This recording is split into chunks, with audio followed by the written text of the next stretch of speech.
Hello students, in this class of ours we are going to study what is free fall or when a body is said to be in free fall, and free fall is a case of non-uniform motion but uniform acceleration. How all that is taking place, that we will see. So a body is said to be in free fall if it is falling only under the influence of gravitational pull of the earth with no other force of obstructing its fall or another force supporting its fall is acting on it. I said if a body is falling only under the influence of the gravitational pull with no other force obstructing its fall or supporting its fall is acting on it. In plain words, you can also say if a body is falling only under the influence of the gravitational pull of the earth with no other force acting on it, then it is said to be in free fall. So for free fall, let me say if a body is held here in hand and it is released, then its fall is only affected by the gravitational pull of the earth. So we will say it is in free fall. And free fall is a case of number one, non-uniform motion. This we will see in two different ways. First equation of motion, let us first say second equation of motion, S is equal to ut plus half gt. Okay, let me write it. H is equal to ut plus half gt square.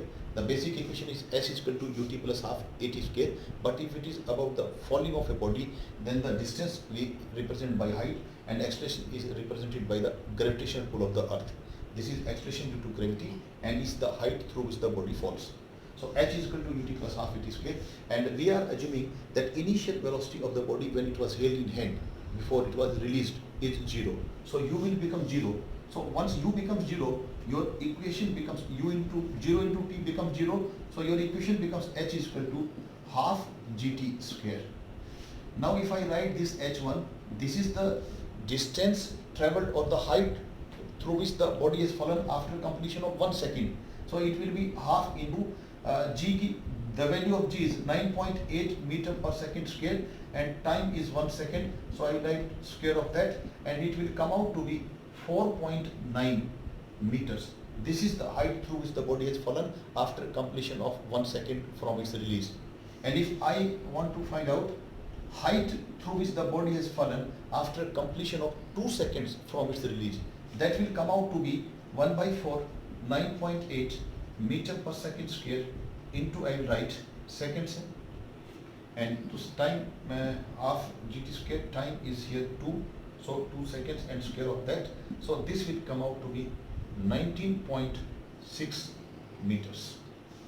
19.6 meters. Now from its release, the distance traveled or the height through which it has fallen from its release to 1 second is 4.9 meters, and the height that body has fallen during the second. Here 19.6 is that height through which the body has fallen from its release to completion of 2 seconds. But what is the distance or the height through which the body has fallen during the second? That will be h2 minus h1, and that will come out to be 19.6 minus 4.9. It will be 14.7 meters. Now we have seen during the first second the body has traveled a distance of 4.9 meter. During the second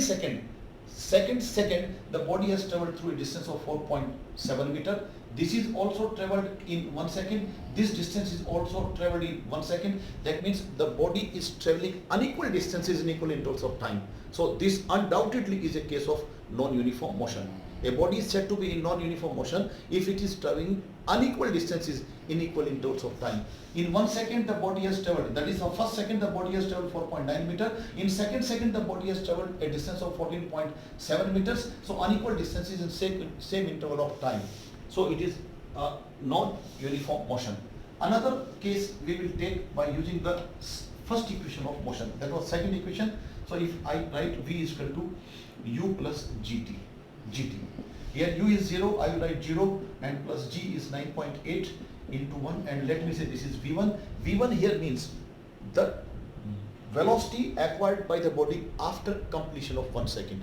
So this has acquired a velocity of 9.8 meter per second. If I write V2, this means velocity of the body after completion of 2 seconds from its release. So that will be 0 plus 9.8 into 2, and that will be 19.6 meters per second. See, this is velocity after completion of 1 second. This is velocity after completion of 2 seconds from the release.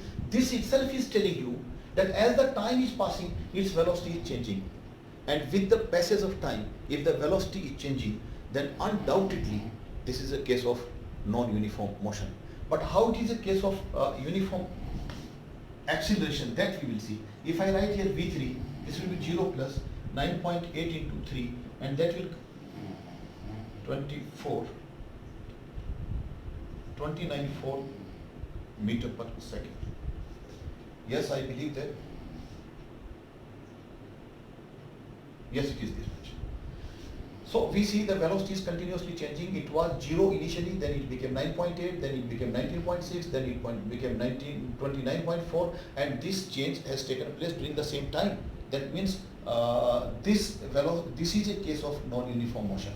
Had the velocity been 9.8, 9.8 or 19.6, 19.6, we should have told, okay, it is uniform motion. It changed from 0 to 9.8, then it became 19.6, then it became 29.4. That means velocity is continuously changing, so it is a case of non-uniform motion. But this will justify how it is a case of uniform acceleration. See, acceleration, if I write here, acceleration produced during second